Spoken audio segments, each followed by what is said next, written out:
ভারতের প্রধানমন্ত্রী নরেন্দ্র মোদী এবং বাংলাদেশের অন্তর্বর্তী সরকারের প্রধান উপদেষ্টা ডক্টর মোহাম্মদ ইউনূসের মধ্যে কি বৈঠক হচ্ছে? এ নিয়ে বাংলাদেশের গণমাধ্যমগুলোতে দুই ধরনের খবর প্রকাশিত হয়েছে। কেউ বলছে ব্যাংককে বিমস্টেক সম্মেলনের ফাঁকে বৈঠক হচ্ছে, আবার কেউ বলছে বৈঠকের ব্যাপারে আশাবাদী বাংলাদেশ সরকার। অন্যদিকে ভারতীয় সংবাদ মাধ্যমগুলোর খবরে বলা হয়েছে বৈঠক হবে কি হবে না তা নিয়ে কোনো সিদ্ধান্ত নেয়নি দেশটির সরকার। ভারত ও বাংলাদেশের পররাষ্ট্র মন্ত্রণালয়ের একাধিক সূত্র থেকে আমরা জানতে পেরেছি কোনো বৈঠক নয়, মোদী ও ইউনূসের মধ্যে স্রেফ হাই হ্যালো হবে, বড়জোর হতে পারে একটা ফটো সেশন। এমনকি ভারতীয় পররাষ্ট্র মন্ত্রণালয় থেকে নরেন্দ্র মোদীর যে সফরসূচি আমরা পেয়েছি সেখানে ডক্টর ইউনূসের সাথে বৈঠকের কোনো উল্লেখ নেই। প্রশ্ন হলো, মোদীর সাথে বৈঠকের জন্য কেন এতটা মরিয়া ডক্টর মোহাম্মদ ইউনূসের সরকার, আর দিল্লি বা কেন সেই বৈঠকের জন্য একেবারেই সাড়া দিচ্ছে না? কারণগুলো জানতে চলুন যাওয়া যাক বিশ্লেষণে। বঙ্গোপসাগরীয় অঞ্চলের 7 দেশের অর্থনৈতিক সহযোগিতা বিষয়ক জোট হলো বিমস্টেক। সংস্থাটির 6ষ্ঠ শীর্ষ সম্মেলন হতে যাচ্ছে থাইল্যান্ডে। এই সম্মেলনে যোগ দিবেন ভারতের প্রধানমন্ত্রী নরেন্দ্র মোদী এবং বাংলাদেশের অন্তর্বর্তী সরকার প্রধান উপদেষ্টা ডক্টর মোহাম্মদ ইউনূস। ডক্টর ইউনূস দায়িত্ব নেয়ার পর ভারতের প্রধানমন্ত্রী নরেন্দ্র মোদীর সাথে টেলিফোনে কথা বলেছিলেন, কিন্তু তারপর ডক্টর ইউনূসের উপদেষ্টা পরিষদের কয়েকজন সদস্য এবং তার নিয়োগকর্তা বলে পরিচিত ছাত্র নেতাদের ভারত বিরোধী লাগামহীন মন্তব্য দুই দেশের সম্পর্কের অবনতি ঘটায়। অনেক সময় বিষয়গুলো কূটনৈতিক শিষ্টাচারের মাত্রা ছাড়িয়ে ফেলে। এ নিয়ে দুই দেশের অভ্যন্তরে দেশ দুটির জাতীয় পতাকার অবমাননা ও কনসুলেটে হামলার মতো ঘটনাও ঘটেছে। কয়েকবার দুই দেশের পররাষ্ট্র মন্ত্রণালয় থেকে বিবৃতি দিতেও আমরা দেখেছি। কিন্তু এর মধ্যেও বাংলাদেশ সরকার পক্ষ থেকে নরেন্দ্র মোদীর সাথে ডক্টর ইউনূসের বৈঠকের জন্য কমপক্ষে 2 দফা চেষ্টা করা হয়েছে। প্রধান উপদেষ্টার প্রেস সচিব শফিকুল আলম ভারতীয় সংবাদ মাধ্যমকে বলেছিলেন ডক্টর ইউনূস চীন সফরের আগে ভারত সফর করতে চেয়েছিলেন, কিন্তু ভারতীয় কর্তৃপক্ষ সম্মত না হয় তা আর হয়ে ওঠেনি। তবে সূত্রের খবর হলো বাংলাদেশের পররাষ্ট্র মন্ত্রণালয়ের পক্ষ থেকে টানা চেষ্টা করে যাচ্ছে যাতে দুই দেশের সরকার প্রধানের বৈঠকটি করা যায়। বাংলাদেশ ও ভারতের পররাষ্ট্র মন্ত্রণালয়ের একাধিক সূত্র বলছে বিমস্টেকের 6ষ্ঠ সম্মেলন যেটি এখন হতে যাচ্ছে সেটি হওয়ার কথা ছিল 2024 সালের সেপ্টেম্বরে। থাইল্যান্ডের রাজনৈতিক অস্থিতিশীলতার কারণে তা পিছিয়ে নভেম্বরে করার চিন্তা ছিল। তখনও বাংলাদেশের পক্ষ থেকে ইউনূস ও মোদীর বৈঠকের জন্য চেষ্টা করা হয়েছিল। এর আগে সেপ্টেম্বরে যুক্তরাষ্ট্রে জাতিসংঘের সাধারণ পরিষদের অধিবেশনের ফাঁকেও দুই নেতার মধ্যে বৈঠকের কথা উঠেছিল, কিন্তু শেষমেশ তার হয়ে ওঠেনি। ভারতীয় সংবাদ মাধ্যমগুলোর খবরে বলা হয়েছিল ডক্টর ইউনূস সেপ্টেম্বরে একটি সাক্ষাৎকারে শেখ হাসিনাকে আশ্রয় দেয়া নিয়ে বক্তব্য দিয়েছিলেন, যেটি ভারতের পছন্দ হয়নি। ওই ঘটনার সূত্র ধরে ভারতের পক্ষ থেকে বাংলাদেশ সরকারের বৈঠকের আবদারে না করে দেওয়া হয়েছিল। শেষমেশ বাংলাদেশ সরকারের লক্ষ্য হয় বিমস্টেক সম্মেলনের ফাঁকে দ্বিপক্ষীয় বৈঠক না হলেও একটি অনানুষ্ঠানিক সাইডলাইন বৈঠক যাতে হয় সেটির ব্যবস্থা করা। সেজন্য মার্চের মাঝামাঝিতে বাংলাদেশের পররাষ্ট্র মন্ত্রণালয়ের পক্ষে দিল্লিতে চিঠি পাঠানো হয়। 20 মার্চ ভারতীয় সংবাদ মাধ্যম ANI বাংলাদেশের পররাষ্ট্র উপদেষ্টা তৌহিদ হোসেনের বরাত দিয়ে লিখেছিলেন বিমস্টেক সম্মেলনের ফাঁকে দুই নেতার মধ্যে একটি বৈঠক করার ব্যাপারে বাংলাদেশ কূটনৈতিকভাবে ভারতের সঙ্গে যোগাযোগ করেছে। পরদিন ভারতীয় পররাষ্ট্র মন্ত্রণালয়ের পক্ষ থেকে জানানো হয়েছিল এ বিষয়ে কোনো অগ্রগতি নেই। তারপর ভারতীয় সংবাদ মাধ্যমগুলোর বরাত দিয়ে বাংলাদেশের পত্রিকাগুলো জানিয়েছিল বিমস্টেক নরেন্দ্র মোদী আর ডক্টর ইউনূসের অনানুষ্ঠানিক বৈঠক হচ্ছে না। তারপর থেকে বিষয়টি আলোচনার বাইরে চলে গিয়েছিল। এমনকি 28 মার্চ ভারতীয় পররাষ্ট্র মন্ত্রণালয় দেশটির প্রেসিডেন্ট নরেন্দ্র মোদীর সফরসূচি সাংবাদিকদের দিয়েছিল। সেই সূচিতে ইউনূসের সঙ্গে বৈঠকের কোনো কথা রাখা হয়নি। তখন ভারতের পররাষ্ট্র মন্ত্রণালয় থেকে সংবাদ বিজ্ঞপ্তিতে বলা হয়েছিল দ্বিপক্ষীয় পর্যায়ে বিমস্টেকের বর্তমান সভাপতি থাইল্যান্ডের প্রধানমন্ত্রী পেতংতার্ন সিনোওয়াত্রার সঙ্গে বৈঠক হবে ভারতের প্রধানমন্ত্রীর।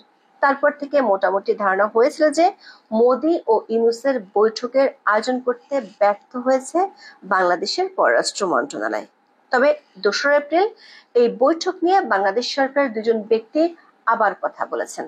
একজন হলেন সরকারের পররাষ্ট্র সচিব জসিমউদ্দিন, আরেকজন হলেন রোহিঙ্গা সমস্যা ও অগ্রাধিকারপ্রাপ্ত বিষয়গুলি সংক্রান্ত প্রধান উপদেষ্টার হাই রিপ্রেজেন্টেটিভ খলিলুর রহমান। তাদের বক্তব্য গণমাধ্যমে প্রকাশিত হওয়ার পর বিষয়টি নিয়ে আবারও আলোচনা শুরু হয়েছে নতুন করে।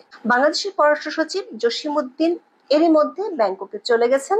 সেখানে বসে তিনি ভারতের সংবাদ মাধ্যম এএনআই কে বলেছেন, মোদি ও ইউনূসের মধ্যে বৈঠকের জন্য বাংলাদেশের পক্ষ থেকে চিঠি দেওয়া হয়েছিল। বাংলাদেশ সে বৈঠকের ব্যাপারে আশাবাদী, তবে নয়াদিল্লির তরফে এখনো এ বিষয়ে কোনো ইতিবাচক বার্তা আসেনি বলে জানিয়েছেন তিনি। একই দিন বাংলাদেশে বসে ইউনূস সরকারের রোহিঙ্গার সমস্যা ও অগ্রাধিকার প্রাপ্ত বিষয়গুলি সংক্রান্ত প্রধান উপদেষ্টার হাই রিপ্রেজেন্টেটিভ খলিলুর রহমান সাংবাদিকদের বলেছেন, বিমস্টেক সম্মেলনে মোদি ও ইউনূসের মধ্যে সাইডলাইন বৈঠক হওয়ার যথেষ্ট সম্ভাবনা আছে। তিনি বলেছেন, এই বৈঠকের জন্য বাংলাদেশের পক্ষ থেকে সরকারিভাবে অনুরোধ করা হয়েছে। বাংলাদেশের আশা করার সঙ্গত কারণ আছে যে বৈঠকটি হওয়ার যথেষ্ট সম্ভাবনা রয়েছে। এরপর বাংলাদেশের বেশ কিছু সংবাদ মাধ্যম ব্যাংককে মোদি ইউনূস বৈঠক হচ্ছে বলে খবর প্রকাশ করে, তবে বিষয়টি নিয়ে কোনো নিশ্চয়তা পাওয়া যায়নি ভারতের পররাষ্ট্র মন্ত্রণালয়ের পক্ষ থেকে। ভারতীয় পররাষ্ট্র মন্ত্রণালয়ের একাধিক সূত্র বলছে, এখনো দিল্লির পক্ষ থেকে কিছুই জানানো হয়নি। সরকারিভাবে নরেন্দ্র মোদীর সফরসূচিতে একমাত্র দ্বিপাক্ষিক বৈঠক হবে থাইল্যান্ডের প্রধানমন্ত্রীর সাথে।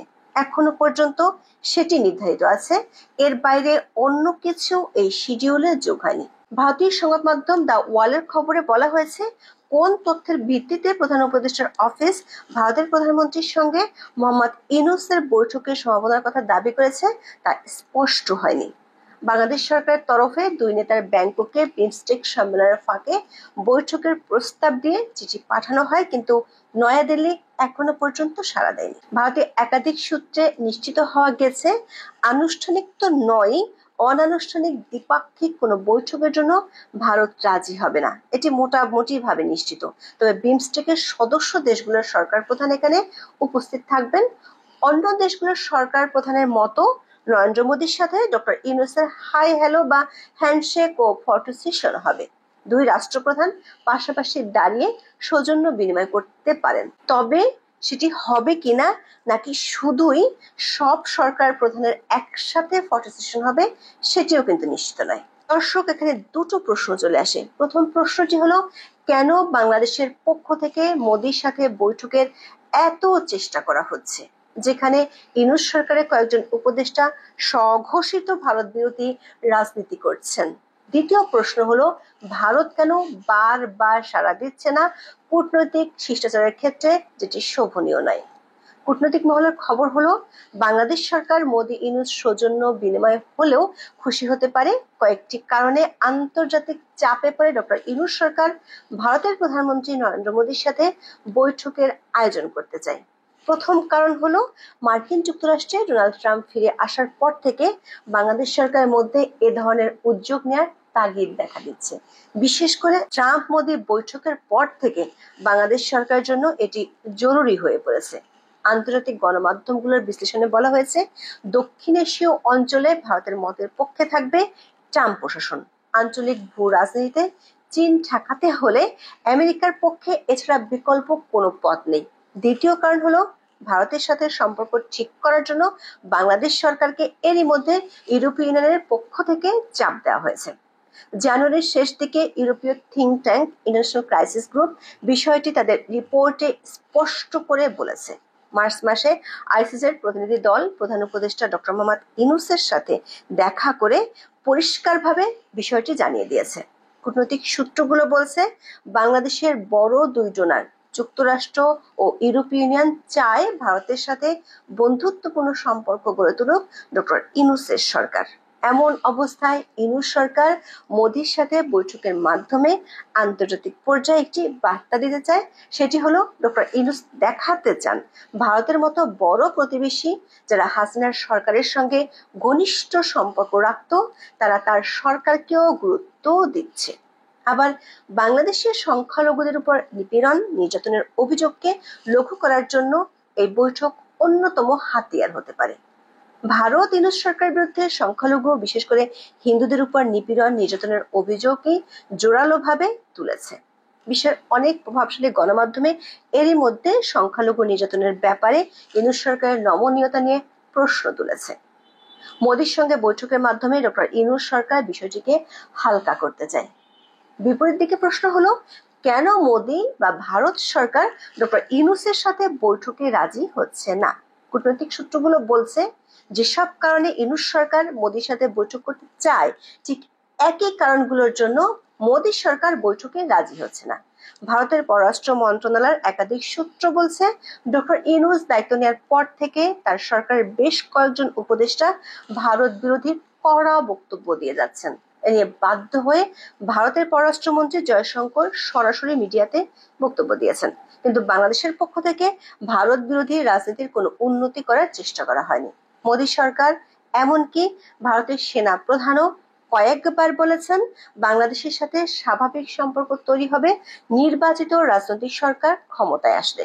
ইউনূস সরকারের সাথে বাণিজ্যিক সম্পর্ক আগের মতো চললেও রাজনৈতিক সম্পর্ক উন্নত করতে চায় না দেশটি, কারণ তাতে আন্তর্জাতিকভাবে ভুল বার্তা যেতে পারে। বিশেষ করে সংখ্যালঘু নির্যাতন ইস্যুতে বাংলাদেশ সরকার দৃশ্যমান কোনো পদক্ষেপ না নেয় ভারত এ ধরনের বৈঠক না করার সিদ্ধান্তে অটল। বরং এ ধরনের বৈঠক থেকে দূরে থেকে আন্তর্জাতিকভাবে ভারত বার্তা দিতে চায় ইউনূস সরকারের আচরণ ও কাজে ভারত বা দিল্লি খুশি নয়। দর্শক, 5 আগস্ট আওয়ামী লীগ সরকারের পতনের পর শেখ হাসিনা ভারতে আছেন জানিয়ে অন্তর্বর্তী সরকার উপদেষ্টারা নয়াদিল্লিকে নিশানা করেছেন।